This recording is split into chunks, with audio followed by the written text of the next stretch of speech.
When there's no more hope is left in me, I can see what comes my way, and I'm away. रूहानी ताकतें हमारे आसपास हमेशा मंडराती रहती है। उनकी एक अलग ही दुनिया होती है जो वास्तविकता में तो दिखाई नहीं देती, लेकिन कुछ घटनाओं से महसूस जरूर होने लगती है। ऐसे ही एक हवेली के भूत की है। दरअसल एक पुरानी हवेली है जिसमें कई साल पहले राजा महाराजा रहा करते थे, लेकिन अब वो वीरान पड़ी है क्योंकि उन राजाओं के वारिस देश से बाहर जा चुके हैं। हवेली की हालत जर्जर हो चुकी है। अब उसे मरम्मत की ज़रूरत है। इसके लिए शासन के नोटिस के अनुसार संपत्ति के मालिक को सूचित किया जाता है। कुछ दिनों में पूर्व राजाओं के वारिस में से एक लड़की हवेली में अपने बच्चे के साथ दाखिल होती है, जो कि उस जमाने के राजा के नाती की लड़की थी। उसका नाम उर्मिला था। उसके पति की कार एक्सीडेंट में मौत हो चुकी थी। अब वो विधवा हो चुकी है, लेकिन उसके पास उसका एक बेटा है जो 8 वर्ष का है, और वो भी अपनी माँ के साथ हवेली आया है। हवेली बहुत विशाल थी, इसीलिए उसकी साफ सफाई के लिए कई मजदूर बुलाया गए, जिन्हें चप्पे चप्पे की सफाई करने का ठेका दिया गया। किसी को नहीं पता कि हवेली कोने कोने में कितने खूनी रहस्य छुपे हुए हैं। उर्मिला के आने के बाद हवेली की हवा रूहानी होने लगती है। ऐसा लग रहा था मानो कोई वर्षों से इंतजार कर रहा था इस हवेली के वारिस का। एक रात उर्मिला अपने कमरे में अपने बच्चे के साथ सो रही होती है। अचानक उसके खिड़की से एक पक्षी टकराकर मर जाता है। ये घटना अपने आप में असामान्य थी। पक्षी टकराते ही उर्मिला की नींद खुल जाती है, और जब वो लाइट जलाकर देखती है तो डर से चीखने लगती है, क्योंकि उस कमरे की खिड़की से एक पक्षी फंसा हुआ था और उसके शरीर से खून की बूंदें फर्श पर गिर रही थी। नज़ारा इतना भयावह था कि वो अपने बच्चे को उठाना नहीं चाहती थी, लेकिन उर्मिला हिम्मत करके उस पक्षी को खिड़की से बाहर फेंक देती है।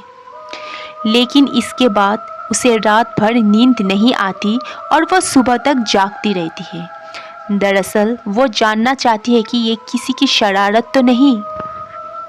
सुबह होते ही वो अपने यहाँ काम कर रहे मजदूरों से जाकर कहती है कि रात को मेरे कमरे की खिड़की पर कोई पक्षी आकर टकराया था और तुरंत मर गया। क्या तुम लोगों में से किसी ने ये हरकत की है, क्योंकि पक्षी खुद ब खुद तो खिड़की से नहीं टकरा सकता।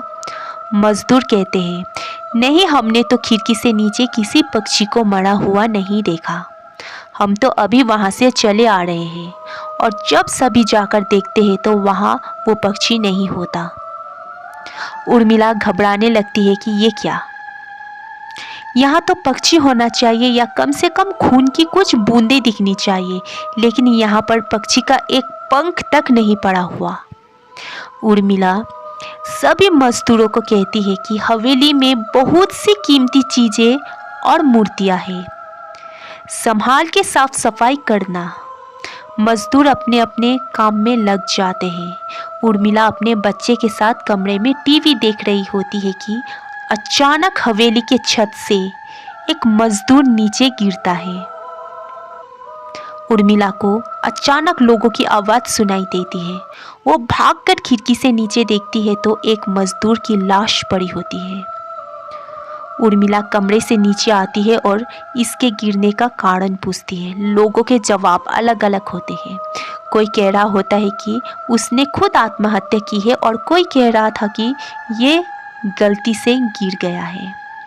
सभी के दावे अलग थे, लेकिन उर्मिला को कुछ अनकही बातें सुनाई दे रही थी उर्मिला के कान में। अचानक एक आहट के साथ आवाज़ आती है, अपने बच्चे को बचा सकती है तो बचा ले। उर्मिला यह वाक्य सुनते ही अपने कमरे की तरफ भागने लगती है, क्योंकि कमरे में उसका बच्चा अकेला टीवी देख रहा होता है। जैसे ही उर्मिला कमरे में पहुंचती है तो उसका बेटा खिड़की से कूदने वाला ही होता है कि उर्मिला उसका पैर पकड़ लेती है। और कमरे के बाहर आ जाती है और वो मजदूरों से पूछती है, बताओ क्या है इस हवेली में, क्योंकि ये बच्चा तो ऐसा नहीं कर सकता और अभी यह सब जो हो रहा है कुछ अलग ही चल रहा है। तभी एक बुरा मजदूर उर्मिला से कहता है, बेटी ज़्यादा जानना हो तो अपने पूर्वजों की कहानी पढ़ो, तभी तुम्हें इस हवेली का इतिहास पता चलेगा। इस हवेली की कहानी की किताब इसी गांव के सरपंच के घर में रखी होती है, जो कि बहुत साल पहले मर चुके थे, लेकिन अब भी उनके बेटों के पास ये किताब मौजूद थी। उर्मिला सरपंच के घर पहुंचती है और किताब ले लेती है। किताब पढ़ते ही उसे पता चलता है कि इस हवेली में एक नौकर नौकरानी भी थी, जिनके बीच में बहुत प्यार था और वो कई सालों से हवेली की सेवा कर रहे थे। लेकिन एक बार रानी के शाही गहने चोरी हो गए और उसके शंका में राजा ने नौकरानी को चोरी की सजा दी और उसे जिंदा दफना दिया गया। उसके गम में उसके पति ने भी अपनी जान दे दी और उसके 1 महीने बाद ही उस राजा ने अपने ही तलवार अपने गले में घुसेड़कर आत्महत्या कर ली। उसके बाद छोटे मोटे हादसे हवेली में होने लगे, जिस वजह से ये हवेली हमेशा के लिए बंद कर दी गई। कई सालों के बाद वहाँ कोई आया है, जिससे वहाँ रहने वाले आत्माओं को मौका मिल गया फिर से बदला लेने का। उर्मिला हवेली का रहस्य जानकर यहाँ से जाना चाहती है, क्योंकि उसे अपने बच्चे की चिंता है। इसीलिए वो रात में ही कार लेकर एयरपोर्ट के लिए निकल जाती है। अचानक रास्ते में उसकी कार का एक्सीडेंट हो जाता है और कार पलटकर उल्टा हो जाती है, लेकिन दोनों को कोई नुकसान नहीं होता। उर्मिला अपने बच्चे को बाहर निकाल लेती है और सुनसान सड़क पर भागने लगती है। रास्ते में उसे एक कार आते दिखाई देती है और कार रोकने के लिए उर्मिला सड़क के बीच में खड़ी हो जाती है और अपनी मदद के लिए चिल्लाने लगती है। तभी अचानक कार वाला आकर कार का ब्रेक लगा देता है। उर्मिला पास जाकर देखती है तो उसकी हिम्मत बढ़ जाती है, क्योंकि ये एक पुलिस ऑफिसर होता है। उर्मिला हड़बड़ाहट में उसे अपने बात कहती है और रोने लगती है। पुलिस ऑफिसर उन्हें अपनी गाड़ी में बैठने को कहते हैं और रोड में जाने लगते हैं। रास्ते में एक बूढ़ा सड़क पर जा रहा होता है और इनकी कार के सामने आते ही रोड पर गिर जाता है। पुलिस ऑफिसर गाड़ी से उतारकर उस व्यक्ति को देखते हैं कि बूढ़ा व्यक्ति बेहोश हो चुका था। पुलिस ऑफिसर उसे गोद में उठाकर अपनी गाड़ी में पीछे बैठा देता है और अस्पताल के लिए चलने लगते हैं। अचानक उस बूढ़े व्यक्ति का हाथ पीछे से पुलिस ऑफिसर की गर्दन तक पहुंच जाता है। पुलिस ऑफिसर छटपटाने लगते हैं और अचानक गाड़ी का ब्रेक लगा देता है। गाड़ी की स्पीड कम होने की वजह से कार वहीं खड़ी हो जाती है और ऑफिसर अपने गन निकालकर बूढ़े की तरफ निशाना लगाकर गोली चला देता है। बूढ़े की सर में गोली लगने से भी उसकी जान नहीं जाती है। महिला और पुलिस ऑफिसर दोनों समझ चुके थे कि ये कोई भूत है।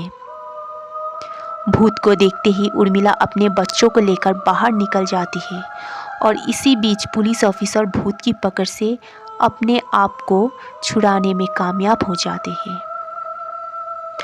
पुलिस ऑफिसर के बाहर निकलते ही तीनों बाहर रोड से भागने लगते हैं और कुछ देर भागते हुए उन्हें सड़क के किनारे जगमगाती लाइट्स दिख रही होती है।